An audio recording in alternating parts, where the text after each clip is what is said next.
দাঁত চুলকানির শেষ সমাধান। হাজার হাজার টাকা নষ্ট না করে শুধুমাত্র এই পদ্ধতিটি ব্যবহার করুন, ইনশাল্লাহ দীর্ঘদিনের পুরাতন দাঁত চুলকানি অ্যালার্জি চিরতরে খতম হয়ে যাবে শুধুমাত্র এই পদ্ধতিটি যদি আপনারা ব্যবহার করে থাকেন। আসসালামু আলাইকুম রহমতুল্লাহ। আমার প্রিয় ভাই ও বোনেরা সবাই কেমন আছেন? আশা করি সবাই ভালো। দাঁত চুলকানির যন্ত্রণায় কিন্তু আমরা একেবারে অতিষ্ঠ হয়ে যাই। আজকে এমন একটি পদ্ধতি আপনাদের সাথে শেয়ার করব যেটা থেকে আপনারা একেবারে খুব গুরুত্বপূর্ণ একটা সমাধান পেয়ে যাবেন। দর্শক, এখানে আমি কাঁচা হলুদের গুঁড়ো নিয়েছি, সেই সাথে নিয়েছি আমি এখানে রসুনের পাউডার। দর্শক, আমি যে হলুদের গুঁড়াটা নিয়েছি এটা কোনো প্রকার রান্নার হলুদের গুঁড়ো না, এটা হচ্ছে একদম কাঁচা হলুদ যেটা আমি শুকিয়ে রেখেছি। আর এটাই কিন্তু ব্যবহার করতে হবে, কোনো প্রকার রান্নার হলুদের গুঁড়ো দেওয়া যাবে না। আর আমি প্রথমে যে জিনিসটা দিয়ে দিলাম সেটা হলো রসুনের গুঁড়ো। দর্শক, আপনাদের হাতের কাছে যদি রসুনের গুঁড়াটা না থাকে সেই ক্ষেত্রে কিন্তু আস্ত রসুনটা ব্যবহার করতে পারেন, কোনো সমস্যা নেই। আর দিয়ে দিলাম এখানে আদার পাউডার। আর এই আদার পাউডারটা দর্শক আপনাদের হাতের কাছেও যদি না থাকে সেক্ষেত্রে আপনারা আদা ব্যবহার করুন। বাট ফ্রিজিং যে আদা থাকে, অনেক সময় কাঁচা আদা এনে আমরা কী করি ফ্রিজে রেখে দিই, সেটা আমরা বিভিন্ন কাজে ব্যবহার করে থাকি। এই দাঁত চুলকানির ওষুধটা তৈরি করার সময় আপনারা কোনো প্রকার ফ্রিজিং কোনো জিনিস ব্যবহার করবেন না, তাহলে কিন্তু একদমই অল্প সময়ের মধ্যে সঠিক ফলাফল পাবেন না। দর্শক, তারপর আমি যে জিনিসটা এখানে ব্যবহার করছি সেটা হলো লবণ। লবণ কিন্তু আমাদের বিষাক্ত জিনিসটা ধ্বংস করে এবং ব্যাকটেরিয়া ধ্বংস করে, সেই সাথে ফাঙ্গাল ধ্বংস করতে কিন্তু 100% কাজ করে। আর দিয়ে দিলাম গুরুত্বপূর্ণ একটা জিনিস, যেটা আমাদের ঘন ঘন যে একটা চুলকানির ভাবটা হয় যে এখানে চুলকায় ওখানে চুলকায়, সেটা দূর করে কিন্তু নারকেল তেল। এটা আমাদের কিন্তু অনেকেরই অজানা। বাট আমি দর্শক একটা কথা বলবো, আমরা অনেকে নারকেল তেল ব্যবহার করা পছন্দ করি না। যাদের দাঁত চুলকানি থাকে আপনারা সেই জায়গাতে শুধুমাত্র নারকেল তেলটাও প্রতিদিন ব্যবহার করবেন, তাহলে দেখবেন যে অল্প সময়ের মধ্যে এটা ধীরে ধীরে একদমই কিন্তু চুলকানি বন্ধ হয়ে যাবে। এই কয়টা উপকরণ দিয়ে দর্শক আমি একটা ওষুধ তৈরি করে নিলাম। এখন কথা হচ্ছে ওষুধটা কি আমি সরাসরি ব্যবহার করব? একদমই না। এই ওষুধটা দেওয়ার আগে অবশ্যই কিন্তু ক্ষত স্থানে আমার এমন একটা জিনিস ব্যবহার করতে হবে, যেটা দেওয়ার পর যখন আমি এই ওষুধটা ব্যবহার করবো ইনশাল্লাহ আলহামদুলিল্লাহ যে এটা অল্প সময়ের মধ্যে কিন্তু একটা শেষ সমাধান আপনারা পাবেন। দর্শক, এখানে আমি নিয়েছি গরম পানি। গরম পানি বলতে একদম ফুটানো গরম পানি না, কুসুম গরম পানি। যতটুকু আমাদের ত্বকের জন্য সহনীয় ততটুকুই কিন্তু আমাদের পানিটা ব্যবহার করতে হবে। সেই পানির মধ্যে দিয়ে দিলাম আমি লবণ। অবশ্যই কিন্তু লবণ কিন্তু পোকামাকড় এবং জীবাণু ধ্বংস করতে 100% কাজ করে। সো এই আক্রান্ত জায়গাগুলোতে দর্শক আপনারা যে কাজটা করবেন অবশ্যই কিন্তু লবণ পানিটা দিয়ে খুব সুন্দর করে ক্লিন করে তারপর এই ওষুধটা আপনাদের হাতে লাগাবেন। দর্শক, চুলকানি দর্শক এমন একটা জিনিস, এটা কিন্তু সবসময় চুলকাতে থাকে। আর যখনই আপনাদের দেখা যায় চুলকাতে শুরু হয় তখন কিন্তু হাত দিয়ে কখনো চুলকাবেন না, কেননা এটা যখন আপনার হাত দিয়ে চুলকাতে যাবেন এটা এক জায়গা থেকে অন্য জায়গায় অবশ্যই ছড়িয়ে পড়বে। তাই তখন আপনারা যে কাজটা করবেন, আপনাদের হাতের কাছে যদি অ্যালোভেরা থাকে অথবা যদি অ্যালোভেরা নাও থাকে, সেই ক্ষেত্রে শুধুমাত্র কুসুম গরম পানি দিয়ে আপনারা একটু ক্লিন করবেন, ইনশাল্লাহ আপনাদের চুলকানিটা ইনস্ট্যান্ট বন্ধ হয়ে যাবে। সেই সাথে আমি আর একটা কথা বলবো দর্শক, আপনারা সব সময় পাতলা এবং ঢিলেঢালা কাপড় পরবেন, পরিষ্কার পরিচ্ছন্ন কাপড় পরবেন, তাহলে কিন্তু সব সময় কিন্তু এটা জীবাণু ধ্বংস হয়ে যাবে অল্প সময়ের মধ্যে। দর্শক, আমি আপনাদের সাথে দ্বিতীয় একটা পদ্ধতি শেয়ার করব, যেটার জন্য আমি প্রথম আপনারা দেখেছিলেন যে আমি ঘি ব্যবহার করেছি এবং সেই সাথে এখানে আমি কয়েক কোয়া রসুন নিয়েছি।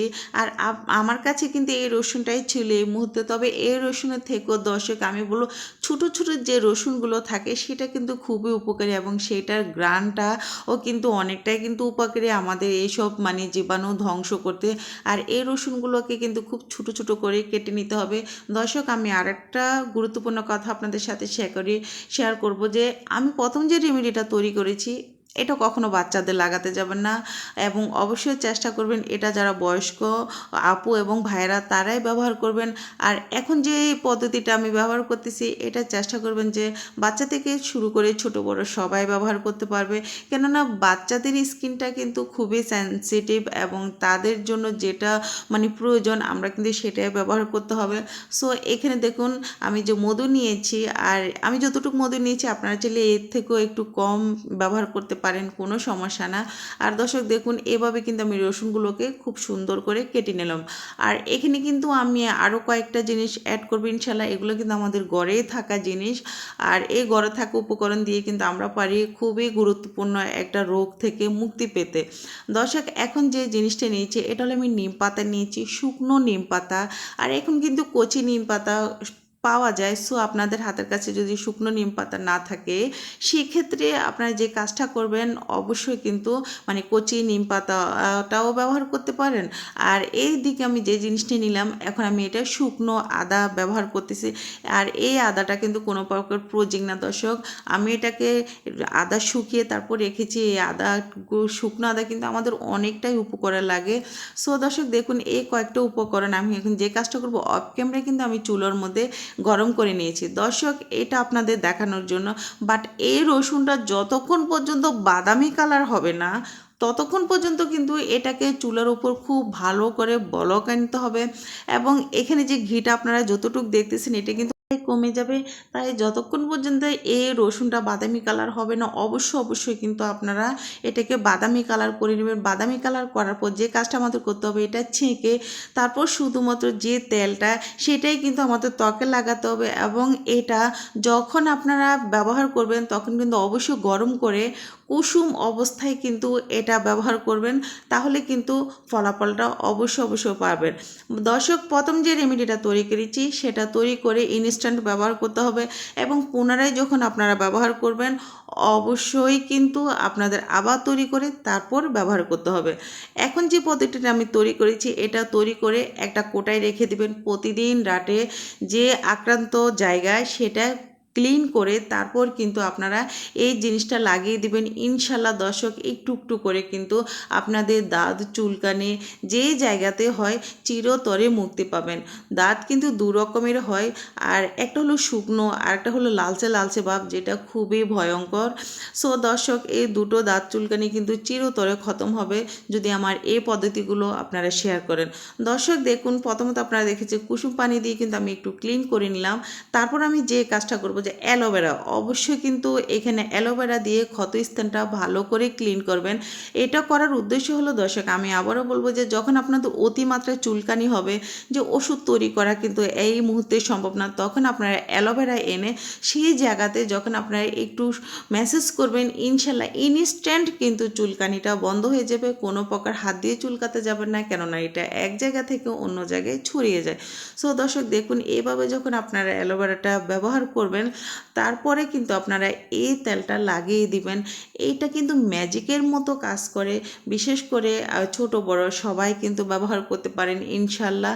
আপনাদের কাছে যদি আমার আজকের ভিডিওটা ভালো লেগে থাকে তাহলে কিন্তু অবশ্যই শেয়ার করতে ভুলবেন না। আর এটা কিন্তু খুবই গুরুত্বপূর্ণ একটা ভিডিও এবং খুবই গুরুত্বপূর্ণ দুটো পদ্ধতি যেটা আপনাদের খুবই কাজে লাগবে। আর এইভাবে আমি যেভাবে দেখাচ্ছি আপনারা পাতলা টিস্যু অথবা কটন প্যাক যেটা থাকে ওইভাবে কিন্তু এই জিনিসগুলো ব্যবহার করবেন। আসলে এগুলো হাত দিয়ে না ব্যবহার করাই ভালো, কেননা আক্রান্ত স্থানে আঙ্গুল অথবা হাত না লাগানোই ভালো।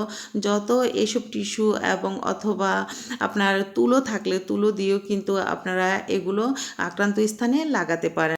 আমি যে উপকরণগুলো ব্যবহার করেছি সেগুলো ব্যবহার করে আপনারা যদি এটা তৈরি করে রাখেন তাহলে কিন্তু আপনারা অনেক দিন এটা ব্যবহার করতে পারেন। আর দাঁত চুলকানি এমন একটা জিনিস, এটা এক জায়গায় হলে বিভিন্ন জায়গায় কিন্তু ছড়িয়ে যায়। সো মানে যে আক্রান্ত জায়গাগুলো সেগুলোতে কিন্তু খুব সুন্দর করে দিবেন। আরেকটা কথা বলবো দর্শক, এটা অবশ্যই আপনারা রাতে ব্যবহার করতে চেষ্টা করবেন ইনশাল্লাহ, মানে খুব দ্রুত কিন্তু ফলাফলটা পাবেন। আল্লাহ হাফেজ, সবাই ভালো থাকবে, সুস্থ থাকবে।